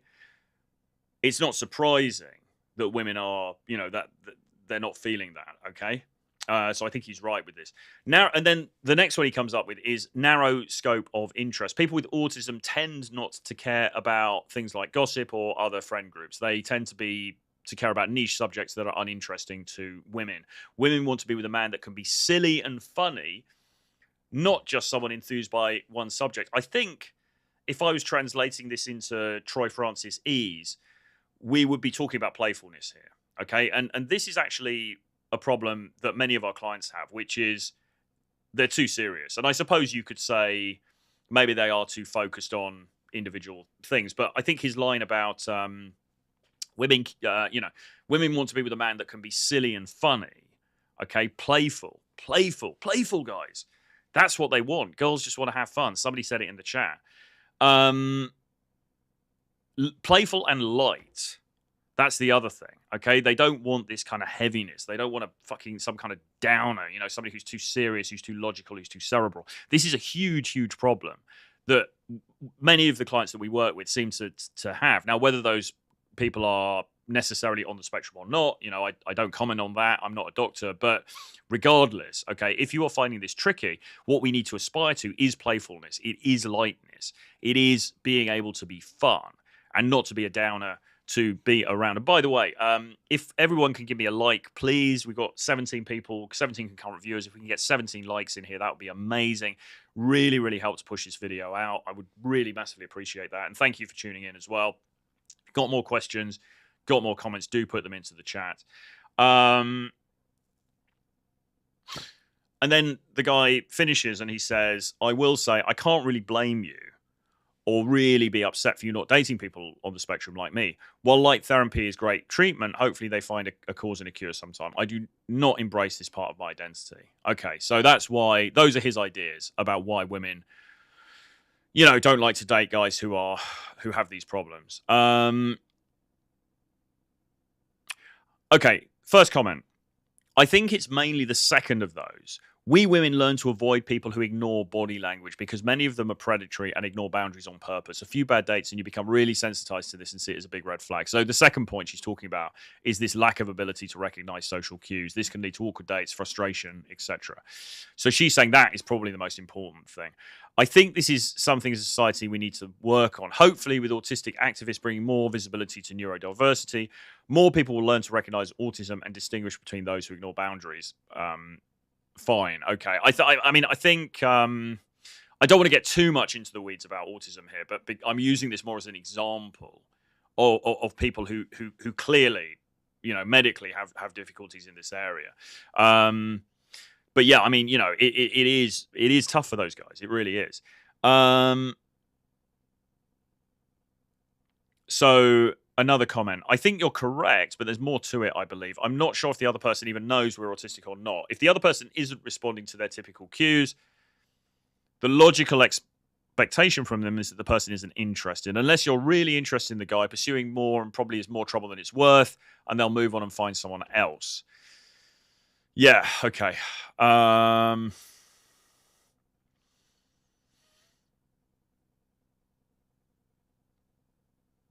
And then somebody else goes, it's honestly more simple than that. Supply and demand.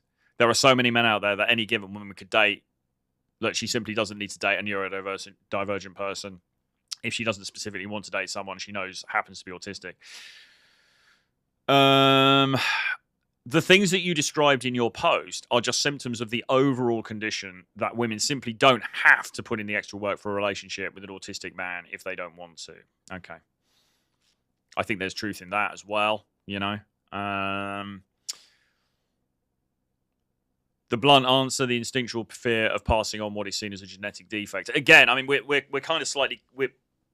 Obviously, we're looking at a post about autism. We're slightly getting into the weeds of this. I think this stuff applies even if someone is not necessarily autistic or diagnosed as such, but they are awkward, they're socially not calibrated, okay? And obviously there are various shades of this stuff, whether you're diagnosed or not. But the point is, I think, just as a layman, I think the gut instinct I have here is awkwardness. I think women really hate awkwardness, and they also want guys to lead, okay? So she wants to go on the date. She doesn't want to feel uncomfortable on the date. She doesn't want to feel awkward. She wants to think that the guy knows what he's doing. She wants to think that the guy is in control. And she doesn't want to talk about a load of boring shit. Okay? If the guy turns up and he doesn't seem able to lead, there's something a little bit off about him. He's not really reading the social cues. He's boring and he's not really leading the thing. All of those things are just going to be a fucking massive turn off. Okay, and this is why social and emotional intelligence is so important. Okay, and look, no sugarcoating it. People who really suffer with this stuff, it is going to be harder for them. It's not impossible. If you look at somebody like Owen Cook, Tyler from RSD, he would often talk in his videos about how he had huge difficulty in reading social cues, right? He was on the spectrum, okay? And through practice and through observation and through trial and error and through consistency, he was able to get through that. And he ended up becoming very socially effective, okay? So it can be done, but it's not necessarily easy, okay? And there are going to be people who, if they don't have these issues, like it's going to be much easier for a guy who's much more socially adept to tweak that in order to be good in a sexual stroke romantic date setting, okay? The guy who's also coming with these further difficulties, it's going to be harder for him. But I mean, look, I've never been diagnosed as being on the spectrum. I've never been diagnosed with any with autism. I mean, I don't know if that means I have it or not. I haven't been diagnosed with ADHD, although it's quite possible that I have that. But I mean, I found all of this stuff incredibly difficult as well when I was younger, and I have managed for the most part to overcome it. Now, I'm not saying that I'm socially perfect. We talked about this yesterday. I still sometimes, I wouldn't say I have difficulties on dates really, or really one-on-ones, but I mean, there are times when you're in a social situation and you feel a bit awkward and you think, oh fuck, I could have done that a bit better or whatever. But for the most part, I was able to work through this stuff, but it took a long time. It took a lot of work, and it took a lot of throwing myself into very uncomfortable situations. Okay. So again and again, if we go back to the testosterone, do you actually have the drive to do that? That's the other thing. Do you really? And it seems like a lot of Zoomers in particular, maybe they don't, right? It's like, well, fuck all of that. I'm just going to sit at home and watch, play Minecraft and watch Cornhub, sorry. And, it's all good, baby. You can, because it does require work, particularly if you're suffering in these areas. We got some comments here.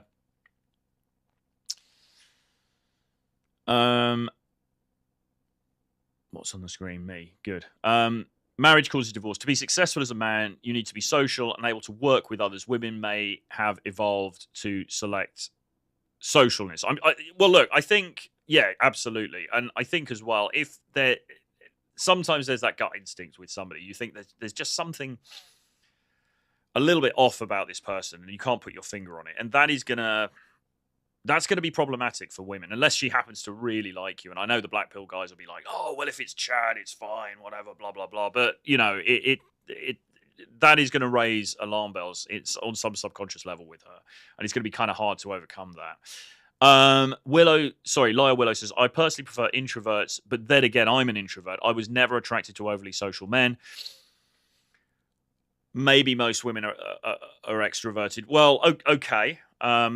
That's fine. I take that on board, but I wonder how you were. I mean, I don't know.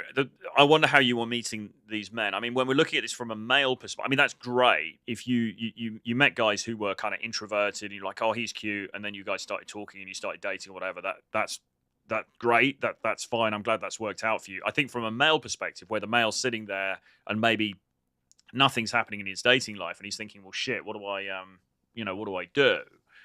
I'm an introvert. It's not a great strategy for him just to say, okay, well, I'm just going to sit here and just keep being an introvert and just hope that one day I meet somebody who likes me, because that's to be honest, what most guys do. And often it's not successful, because they're sitting there being an introvert, they're not meeting any women, and time passes and they just don't have a dating life. So, I mean, unless they're lucky and they just happen to meet somebody through work or college or school, like Laya. Okay, you met them online. Okay, fine. Well, okay, fine. I mean, I'm not saying there's different shades of this stuff. I'm not saying you have to be this super party guy who's like going nuts and like crazy and, buying the champagne every night and stuff like that. There's nuances to this stuff. But I would say overall, in general, it's not necessarily about being an extrovert, but I think that being able to operate effectively in social situations is, in most cases, going to be a boon for men. Even if, I mean, I'm basically an introvert. Like, I like my own company. I like my own space. I don't particularly like going to things where there's like loads and loads of people. I quite like one-on-ones or like smaller groups. I can do the bigger things, but I don't particularly like them necessarily. But, I mean, I think if I'd have done nothing and just basically sat in my bedroom, I'd probably still have my V card, you know. So I don't know really. I mean, it's unfortunately for guys, it's incumbent upon us to self improve. So that we are appealing to a wider, because probably the guys that you met on the dating apps, you probably looked at his pictures like, oh, he's cute. And then maybe you guys started talking, and then it was like, oh, he's an introvert, but he's cute. I like him. It was kind of pre-selected by you. Whereas when the guy is trying to make something happen, if you hadn't have found him cute and he was an introvert, then he would have had no chance. Do you understand what I mean? I mean, I suppose if you didn't find him cute, he wouldn't have had a chance anyway. But like guys have to be the instigators, right? They have to be the ones going out there making things happen for the most part.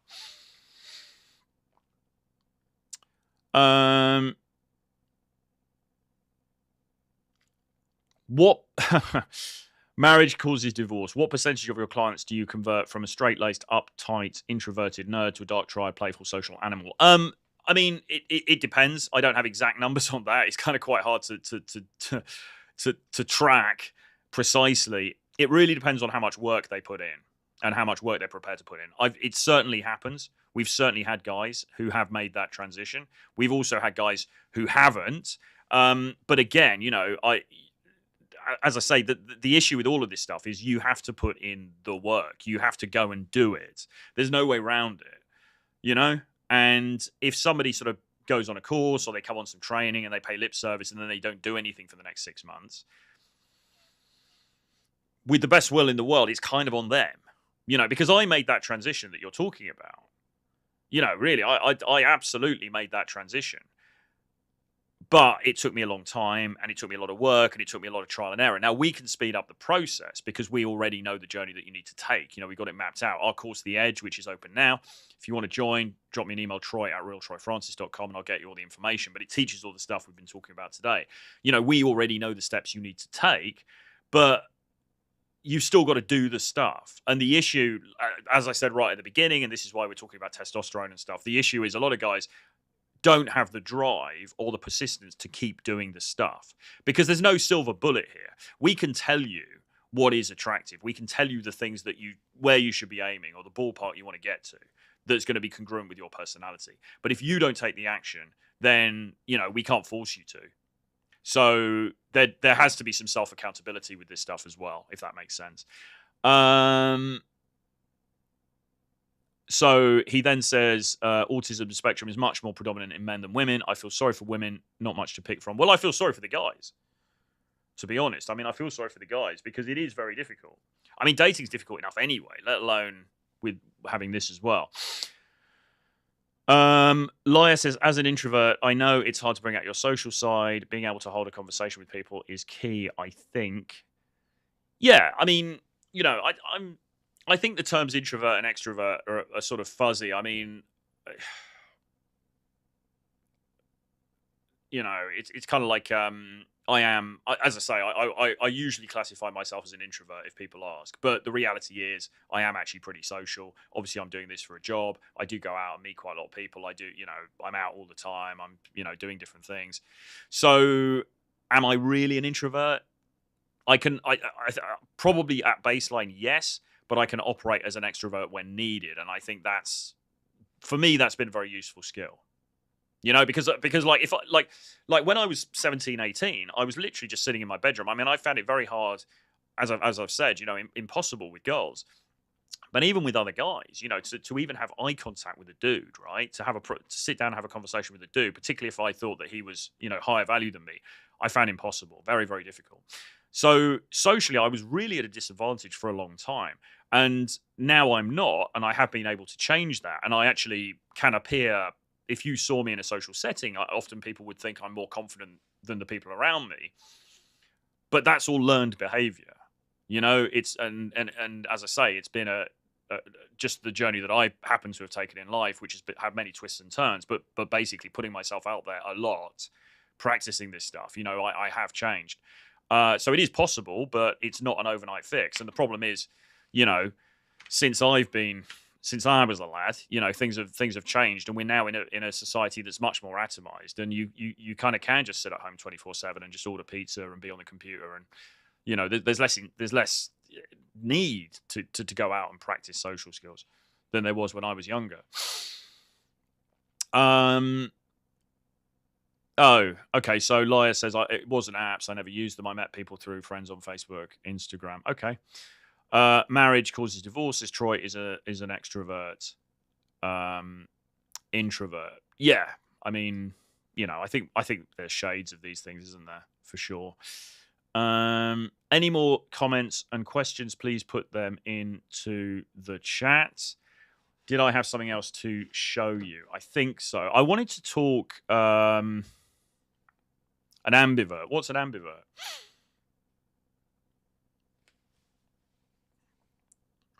So I wanted to talk actually as well about in this context of social and emotional intelligence. So okay, let's preface this. So another thing to say is that I think emotional intelligence, right? You've got to.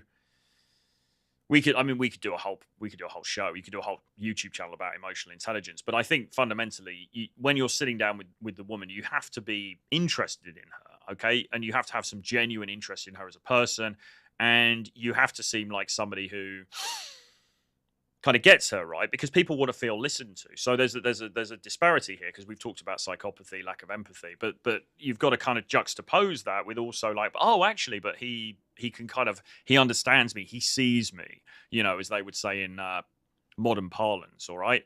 So that side of emotional intelligence, I think, is really important, and seeing where she's coming from. Okay, I suppose that's the other definition, isn't it? So okay, I've done this thing and she wasn't receptive to it. All right, I'll back off. That didn't go down very well. You're not going to keep doing something.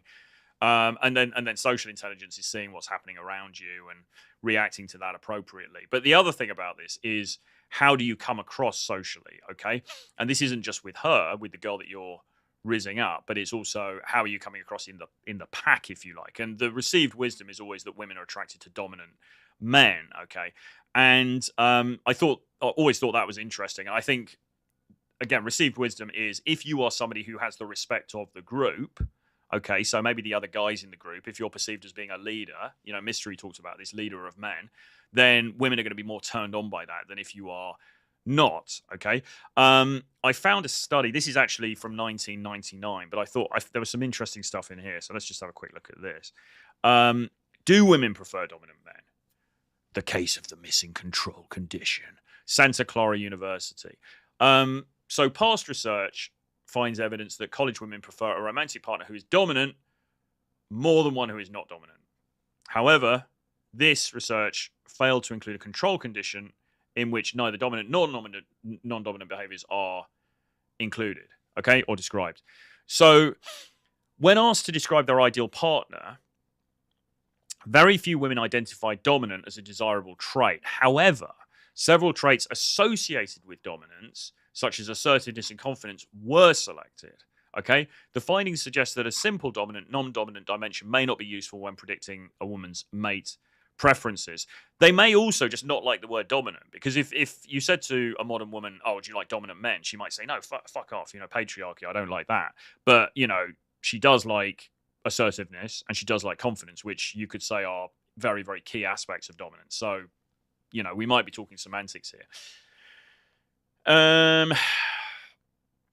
Do women prefer dominant men over less dominant men? Although the suggestion that women want a dominant romantic partner may run counter to popular sentiments in American society today, an argument based on evolutionary theory can be advanced, suggesting that women of childbearing age do indeed find dominance an attractive characteristic in their male partners. All right, because males and females are said to select potential mating partners based on the likelihood of success at reproducing and raising the offspring to an age when they can reproduce. For females, this means finding a partner who can provide protection and material support. Okay, pretty straightforward. Because a dominant male is more likely to provide these advantages, he is said to be more attractive, and a less dominant male whose position in the social hierarchy renders him less likely to provide protection and long-term support is going to be seen as less hot. Okay, pretty straightforward stuff, I think.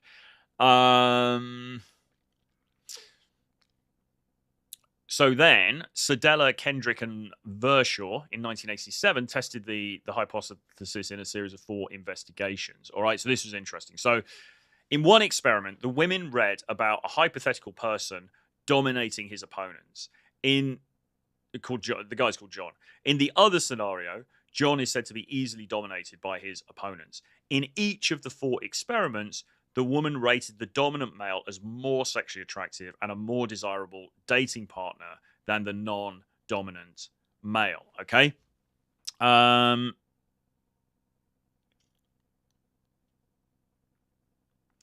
they offer various reasons, basically because it fits in with evolutionary psychology, and secondly because it fits in with our sort of social expectations that men are going to be the more dominant, right? So, fine.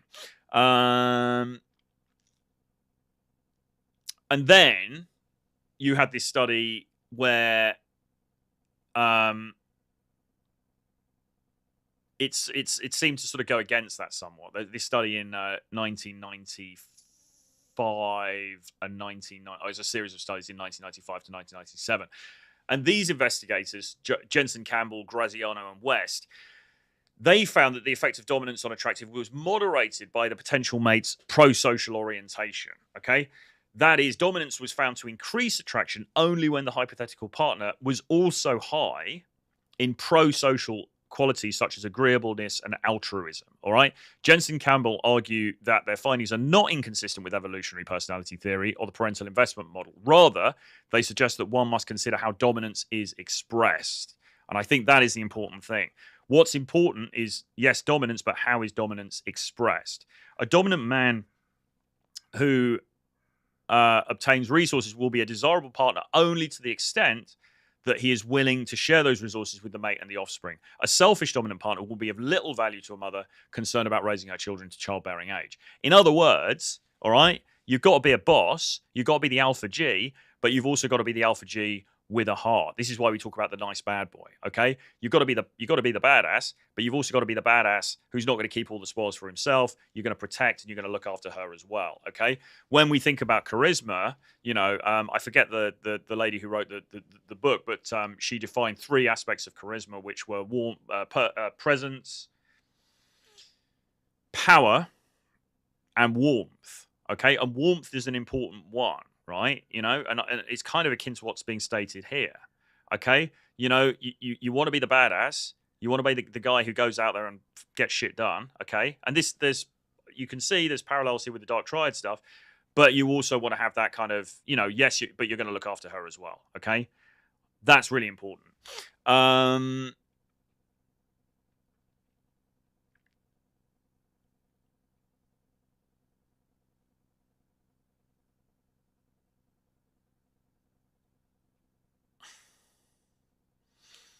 Just having a quick look through here. Any questions, put them in the chat.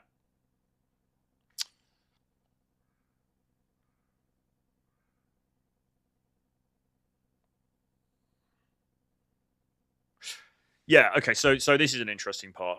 Men who fall on the other side of the dominance continuum are probably... So it says basically that men who are too dominant are not seen as attractive because they might reduce her, they might stop her making decisions and, suppress her freedom and stuff, which is why you don't want to be the too much of the 2D alpha kind of manosphere kind of caricature where you're deleting her Instagram and all that kind of stuff. You've got to be a bit measured with this. But on the other hand, and this is more obvious, in one of the Sedella et al. Studies, the non-dominant male was described as not powerful, obedient, not authoritative, avoids controlling others, yielding, and submissive. He sounds like a bit of a flannel, doesn't he? He sounds like a bit of a simp. These characteristics tend to be undesirable in American society. It should not be surprising from this description that the hypothetical men were not seen as desirable dates or romantic partners by the undergraduate women in the study. In short, because the characteristics associated with both dominant and non-dominant men tend to be undesirable, we expected that undergraduate blah blah blah blah blah blah blah blah. Okay. So basically, they're saying that there's problems with both, because you can be too dominant, you can be too much of an arsehole, you can be too controlling, and that's, she might go for that for a bit, but that's not ideal. And probably at some point she's going to rebel from that. But very clearly, I think this is the most useful part for our purposes here. I mean, it's pretty damning, isn't it? The non-dominant male was described as not powerful, obedient, not authoritative, avoids controlling others, yielding, and submissive. Okay, and those are absolutely the things that you want to avoid. All right. And as I say, this links with the dark triad stuff we were talking about earlier, the dangerous man formula. But equally, in society, you don't want to be that dude. You don't want to be that dude who is, you're not powerful, you're obedient, you're not obedient, right? I mean, that's interesting, isn't it? So basically, they're basically saying, be a bit of a fucking bad boy. They're basically saying you want to be a guy who breaks the rules, okay? Again, and I mean, and then think about how you come across when you go on the date. Are you coming across as somebody who's obedient, who obeys all the laws in society? Many men are, okay, and that is all very nice, and you may be doing the right thing, but is it very sexy for the women that you're with? Probably not, okay? Yielding and submissive, right? All of that kind of shit, that's not how you want to present, okay? Either socially or in your own personal context. Let's have a look at these comments. Alpha with a dash of beta says marriage causes divorce. I think, yeah, I mean, Tom Torero had it right. I think when he used to talk about the nice bad boy, I think that's really important. A lot of these traits are contradictory, difficult to find the right amount of alpha and beta in one guy. Well, no, I mean, yeah, they are, but I would say most guys are falling too far on the beta side. Okay? That's fundamentally it, because that's how we're conditioned in society. So what most people need to be doing is turning up the bad boy side. Okay? They need to be turning up the dial on the bad boy side. But there needs to be a dash of empathy and warmth there as well. I think a woman wants a different type of guy depending on her stage of life. Chad in her 20s and Ned Flanders in her 30s. Well, yes, but does she ever really want Ned Flanders?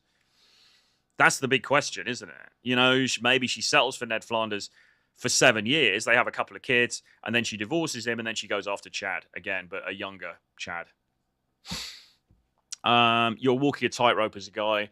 Well, you are, but you could also overthink this stuff. I don't actually think it's that complicated. I just think if everybody just watched all the Daniel Craig James Bond movies and stepped into that character, we'd all have an easier time with it. I don't think it's that complicated. I just think that, and look, you're not going to win every time. There's going to be some women who don't think you're badass enough. There's going to be other women who maybe think you're too much of a badass. Okay, fine.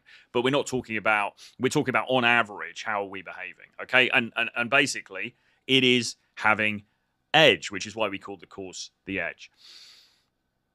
Women don't know what they want. They want a dominant man who's uber sweet. Well, they want a bit of both, but you can have a bit of both. It's not actually that hard. It really isn't. They say they want dominant, but they don't allow him to be masculine. Well, I would not necessarily agree with that. I mean, I think as far as women I've dated are concerned, I mean, I haven't dated any like super hardcore feminist women. Most of the women I've dated are sort of feminist light. Yes, they believe in equality, but they're not like anything more than that, and they're perfectly happy for the guy to be in the dominant role. I mean, that's not to say you're ordering her around or being super controlling, because she's not going to like that. But it's not like they're calling the cops every time you say something out of turn or whatever. It's most women are actually in real life are actually much more forgiving than that.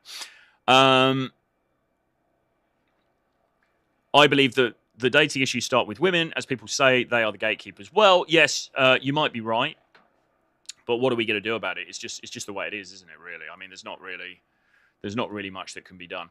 Okay, if you've got more questions or comments, put them into the chat. I hope today's episode has been useful. I think this has been more, I mean, I know we've gone into theory a bit here, but I think this has been more sort of like actionable. Because really, as I say, look, these four proven masculine traits. Okay, hormone optimization, elite hormone optimization. You need to get your hormones checked. You need to make sure you're firing on all cylinders with that stuff. Okay, it's a very baseline thing. And that fits in with health and fitness and stuff as well. Look at that, okay? There's like police helicopter outside.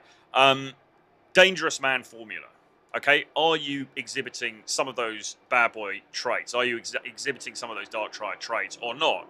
If you're not, if you're too Ned Flanders, then, I'm sorry, but you're going to be winning out. You're not going to be winning out in the game, or at least you're not going to be consistently winning out in the game. Godlike sexual magnetism, okay? Are you sexually confident? Are you okay with being a sexual being and expressing that to her? Not in a crude way, not in a vulgar way, but are you happy just inhabiting that character? And if not, why not? And if not, is there some work that you can do? Maybe working with a coach, sex coach, or a therapist in order to help to get more comfortable with that side of yourself, because it really is necessary for the reasons that we've talked about. And then fourthly, emotional and social intelligence mastery. Well, we've talked about how guys who are disadvantaged then in that area find dating very difficult. And we've also talked about the value of being able to be more dominant in social situations and how that is, overall, that is generally seen as being attractive. So super, super key things to think about here. This is really important stuff, because you can buy a whole new wardrobe. You can go to the gym. You can get a great job. You can buy a nice car, and you can still get, subpar results in terms of dating if you don't address these aspects as well. We believe these absolutely are the keys to the kingdom. These are the things that really make the difference. And there's a whole load more nuance to all of this stuff as well. Because, for example, we haven't talked about, Riz, we haven't talked about humor. Well, humor can be a part of social intelligence, right? You're socially intelligent because you're able to make people laugh, you're able to control the room, etc., etc. There's so many different aspects of this, but this is a very top line breakdown. These are the things that actually that transform you from, yeah, he's an okay guy, to, damn, that guy's hot, okay? Getting these things dialed in, super, super key, super, super important. My course, The Edge with James Tusk, is open right now until the 14th of February. If you want to join that, it's a 10-week course where we teach all of this stuff in detail. We're going to have live webinars, etc., etc. Drop me an email, troy@realtroyfrancis.com. But regardless of that, please do subscribe to this channel.